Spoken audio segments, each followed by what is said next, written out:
Último bloque en Revolución FinTech acá en Forbes Argentina, en el encuentro que hemos preparado para las empresas de base tecnológica enfocadas en negocios bancarios y financieros. Podríamos decir que es el bloque de los apellidos difíciles también, que nos acompañan hoy. Estamos aquí con Ezequiel Weistab, que es el CEO y cofundador de Credicuotas, que lo tenemos vía online. Carlos Hurbeit, socio de EcoGo FinTech, ¿lo dije bien? Impecable. Bien, me alegro. Pero está bien. Y Juan Saviolo, que es el más fácil. Queda tranquilo, Juan, vos tenés apellido y nombre fácil. Cofundador de Willy Móvil. Bienvenidos a todos, gracias por la de esperar. La idea es meternos un poco, enfocarnos en el tema de créditos digitales, que también ha sido, al igual que las criptomonedas, ha tenido un gran despegue en el último año. Así que quiero hacer algunas preguntas introductorias y después a partir de ahí profundizar en algunos temas. Si te parece, empezamos por Ezequiel.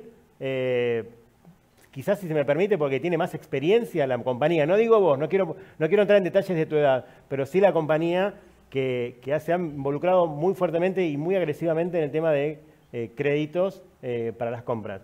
¿Cuál es la lectura que hacen ustedes de los créditos digitales, digamos, de los créditos a través de plataformas en los últimos 2 años, si se quiere? ¿Cómo están a todos? La lectura que hacemos nosotros es que a través de tecnología, particularmente en crédito digital, lo que vino es a generar una experiencia diferente para los usuarios finales, que son los individuos. Era muy difícil entender las restricciones que tenían las personas a la hora de sacar un crédito, ¿no? Tenían que ir a un determinado lugar, en un determinado horario, ir con su documento, hacer largas esperas y saber si podían o no acceder a que les den un crédito, por un lado. Por el otro lado, las personas eran tratadas todas en formas similares. Si yo era mejor perfil de riesgo que otra persona, accedía a condiciones similares. La tecnología, como ha pasado en todas las industrias en forma totalmente horizontal, lo que está haciendo es generando experiencias del usuario mucho mejores. En el caso de crédito digital, lo que está permitiendo es algo que estaba permitido de lunes a viernes, de 8 a 15 horas, que sea 7 por 24, todos los días de la semana, y al mismo tiempo que nosotros como clientes, como tomadores de riesgo, empecemos a ser individualmente diferentes para el oferente de crédito, cosa que antes no pasaba. Esto existe hoy en Argentina y por suerte con buenos oferentes, con buenas ofertas, y los clientes lo están reflejando en tasas de crecimiento en nuestras empresas muchísimo mayores a los oferentes tradicionales. Juan, ¿cuál es la lectura que hacen ustedes en este caso? Comparto un poco lo que dice Ezequiel. Vemos sin duda sí, una migración del canal físico, digamos, al online. Vemos también, no sé, diferentes tipos de clientes. Vemos que se ha pauperizado un poco, digamos, producto de la coyuntura y la pospandemia y la pandemia, digamos, la pirámide social. Vemos distintos niveles socioeconómicos entrando a pedir préstamos que antes no pasaba, digamos, al menos en la modalidad nuestra. Y que un poco como decía Ezequiel, que si uno da un buen offering de servicio y, digamos, es flexible en términos de ofrecer un buen servicio de postventa, digamos, y de seguimiento y de atención a ese cliente, la verdad que se va acelerando, digamos. Lo que nosotros vemos en definitiva, si uno desempeña un buen negocio, digamos, y lo ejecuta bien, es mucha más gente migrando al canal digital, digamos, y nosotros estamos en un proceso de regionalización, lo vemos también en otros países también, digamos, ¿no? Como que donde plazas donde las financieras físicas son muy fuertes, están perdiendo competitividad con un canal digital, digamos, ¿no? Claro. Donde la gente definitivamente puede tomar un préstamo mucho más rápido, puede hacerse el dinero de manera instantánea sin salir, y a lo mejor ese dinero es simplemente pagar algo o comprar algo, ¿no? Entonces, como que cambió un poco el hábito. Clarísimo. Carlos, a vos te voy a preguntar lo mismo, pero más ampliado, que tiene que ver por qué se han incorporado nuevas empresas al mercado para ofertar créditos, y si en esa perspectiva, cuál es el negocio que ven, y si es una demanda que estaba insatisfecha, al menos en la región. Sí, un poco basado en lo que decían Ezequiel y Juan, digo, acá hay una revolución en el teléfono y en la vinculación de las personas con todo. Los vínculos sociales con WhatsApp, sí, claro. La gente ya no habla más por teléfono, se chatea. Y eso en la experiencia de los servicios financieros, que generalmente es bastante poco satisfactoria. A la gente no le gusta ir al banco. Claro. Prefiere el dentista, dicen los millennials. Absolutamente. Entonces, la tecnología lo que está haciendo es reformular esa vinculación. Eso por un lado como concepto general, pero también hay un concepto, si querés, hay un fuerte ataque de las empresas tecnológicas y la fintech al negocio bancario tradicional y a los bancos en particular. ¿Por qué? Porque a través de estas nuevas tecnologías que permiten un costo de adquisición de cliente mucho más bajo y un traqueo de la información mucho más eficiente, lo que se está disputando en el negocio, por ejemplo, se inicia con los pagos, pero el segundo nivel es los créditos, es ir a sacarle al cliente al banco en una vinculación mucho más asidua. El que paga tiene una vinculación más asidua con el teléfono, con esa aplicación, el que toma el crédito lo mismo. Y acá hay otra cosa determinante que tiene que ver con la tasa de interés. El negocio de crédito es el negocio de donde uno se financia y consigue ese financiamiento y presta. Ahora, ¿qué tasa presta?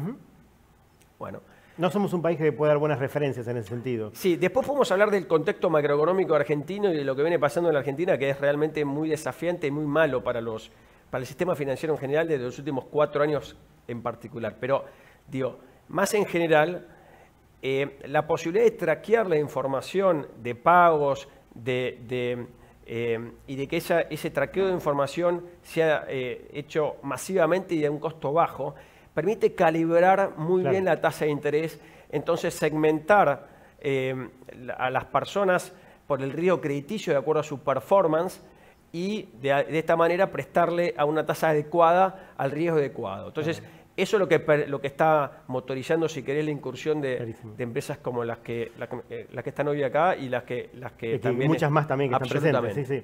Ezequiel y Juan, yo tengo una pregunta que por ahí tiene que ver con de qué manera ustedes pueden reorientar un poco el uso del préstamo, ¿no? Porque en general es como para la compra de algún activo, si mal no recuerdo, corregime, en el caso de Credicuotas, creo que el producto estrella era la motocicleta, si mal no recuerdo.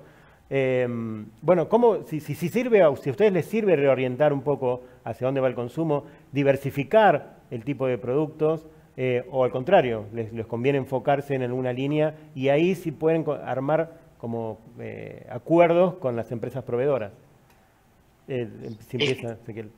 El crédito es un medio, no es un fin en sí mismo, ¿no? Entonces, el crédito, lo importante es que esté disponible para satisfacer las necesidades de nuestros clientes para que ellos puedan adquirir o cubrir las necesidades financieras puntuales que tengan.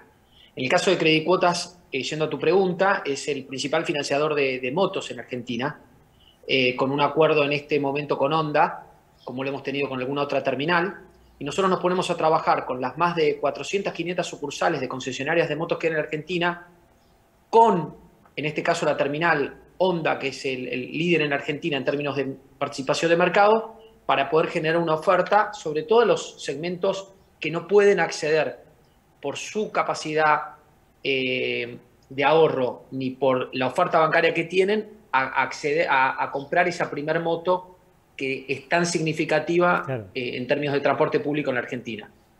Tal cual. Y en tu caso, Juan, ¿hay posibilidades de reorientar un poco, así como hicieron acuerdos, digamos, reorientar un poco el destino del consumo?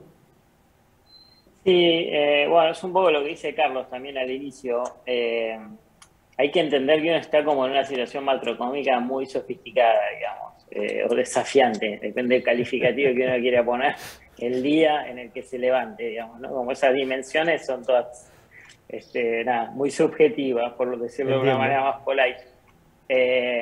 Lo que nosotros vemos en principio es que nuestro préstamo está muy orientado, al principio era a consumir algo y pasó en la pospandemia fue a llegar a fin de mes. Y en el 50% de nuestra cartera es llegar a fin de mes, digamos. Wow. No estamos hablando de ahorrar, no estamos hablando de adquirir nada, un bien.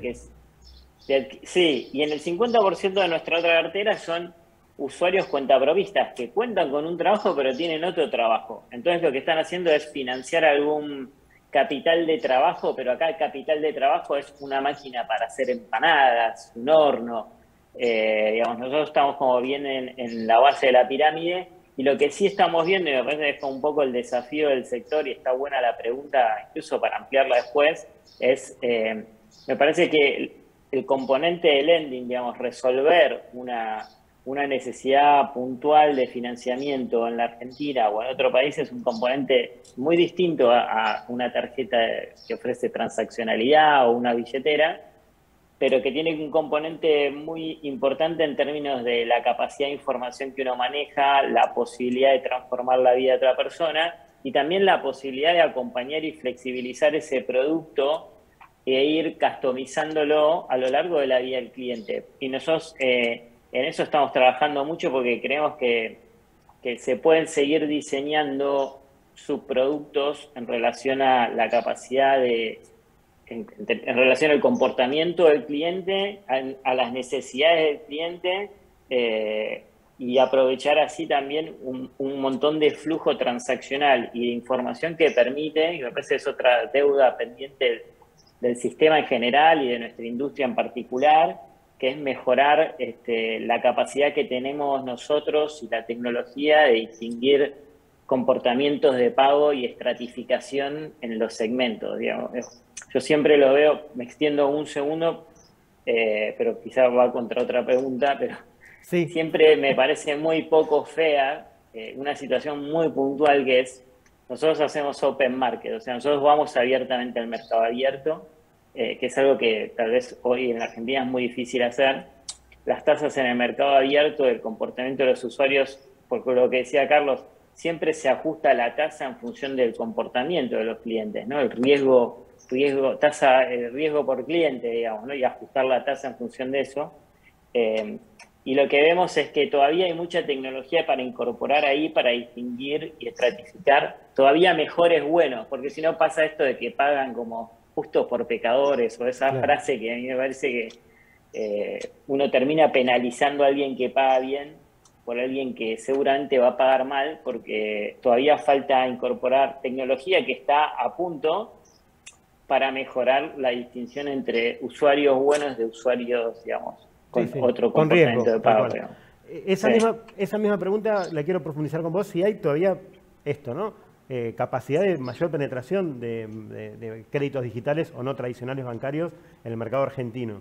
Sí, claramente lo primero que tiene que pasar es que tiene que crecer la torta. La economía tiene que crecer y adicionalmente que la economía tiene que crecer, tiene que haber un marco de confianza, porque tomar un crédito básicamente es comprometerse al futuro y por lo tanto involucra un tema de confianza fundamental. Lo que está pasando en estos últimos años claramente es que la economía decrece, se ha perdido de alguna manera un poco la nominalidad por el aumento de la inflación y la determinación del futuro. Entonces, el panorama para los créditos digitales es desafiante. Ahora, el esfuerzo que están haciendo es extraordinario, la importancia que tienen es crucial porque están básicamente satisfaciendo necesidades generalmente del sector que no es atendido por los bancos, un sector mucho más bajo, que requiere crédito para cosas más aspiracionales como una moto, pero eventualmente también para llegar a fin de mes en un contexto muy complicado. Así que motorizados, si querés,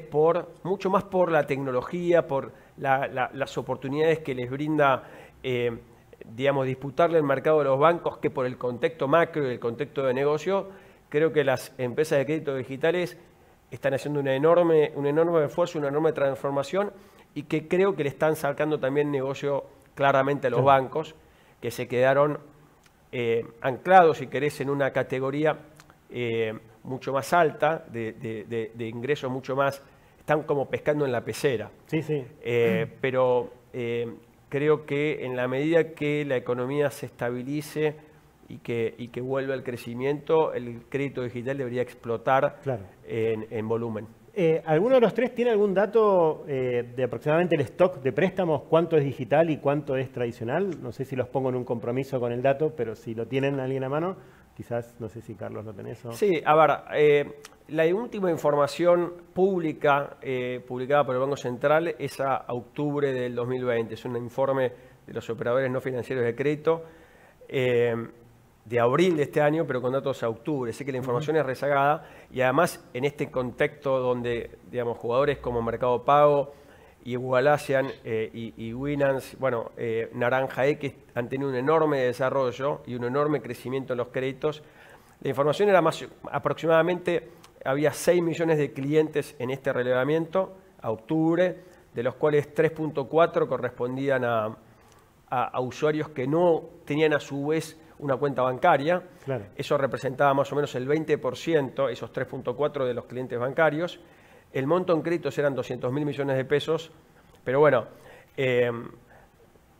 habría que ver con Piero, con Pablo Caputo, Naranja X, o con la gente, o con Paula Todos Rey. estuvieron acá de otra manera. Por eso. No, sí. Digo, me parece que los números de la pandemia han explotado, es lo que yo he hablado con muchos de ellos, y bueno, quizás Ezequiel tenga alguna también estimación, pero claramente podríamos decir que podría tranquilamente tener el 50% sí, del claro. volumen para fin de año, para fin de año de lo que es el negocio de los bancos. Clarísimo. Última pregunta quizás para Juan y para Ezequiel. Me gustaría saber un poco cómo definen ustedes también la tasa, ¿no?, del préstamo. ¿Cuáles son las variables que intervienen? ¿Qué impacto tiene la tecnología en eso como para ofrecer mejores condiciones y salir a competir al mercado? Juan, por favor, si querés empezar y cerrás después. Ok. Dale, Sí, porque es más largo, Juan, por eso. Solamente porque se me va a extender más, entonces tengo más chance de cerrarlo.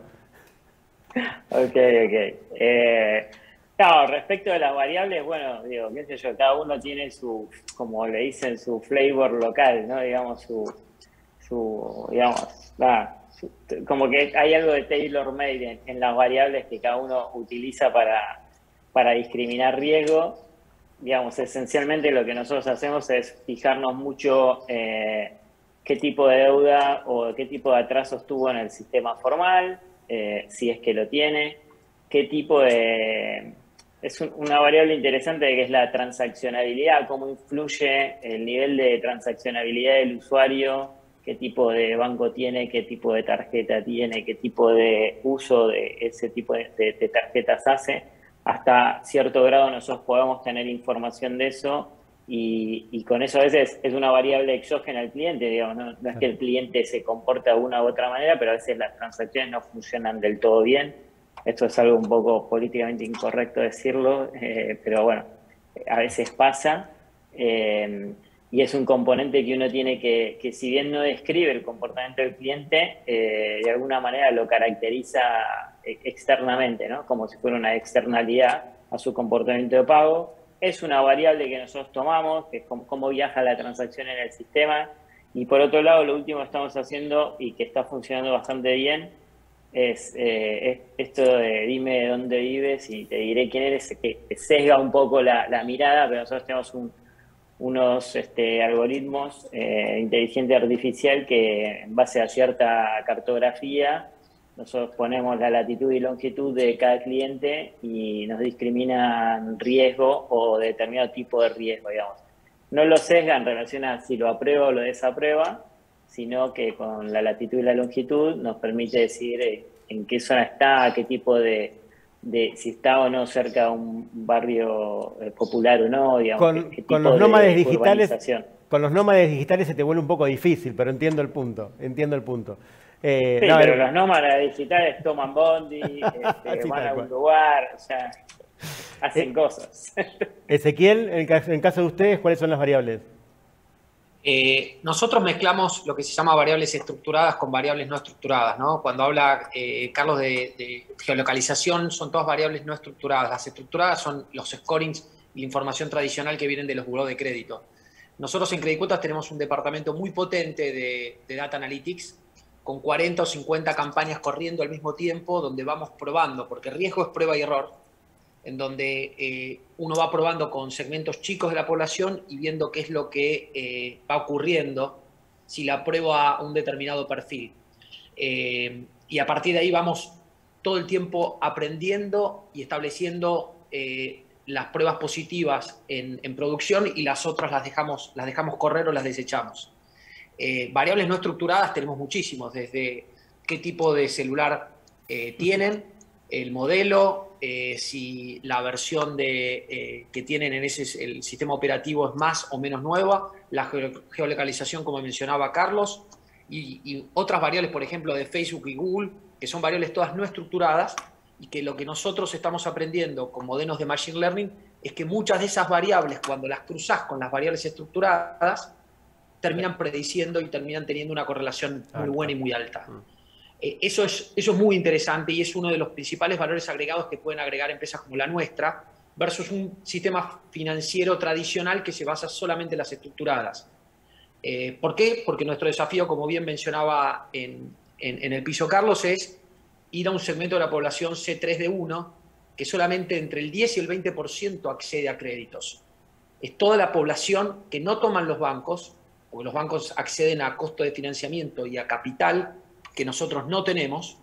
Entonces, nosotros necesariamente tenemos un rol de incorporación de gente que no está en el sistema financiero. Esa inclusión financiera que tanto se habla en Argentina y en el resto de Latinoamérica y mercados emergentes, tiene que ser parte de nuestro ADN de crédito digital y así nosotros lo tenemos como una de las misiones de Credit Cuotas. Está clarísimo. Cierro aquí el bloque y cierro aquí el encuentro. Gracias Ezequiel, gracias Carlos, gracias Juan. Les agradezco mucho las palabras de ustedes y desasnarnos en este tema. Cerramos entonces el encuentro de FinTech, de Revolución FinTech aquí en Forbes. Muchas gracias por su presencia. Será hasta la próxima.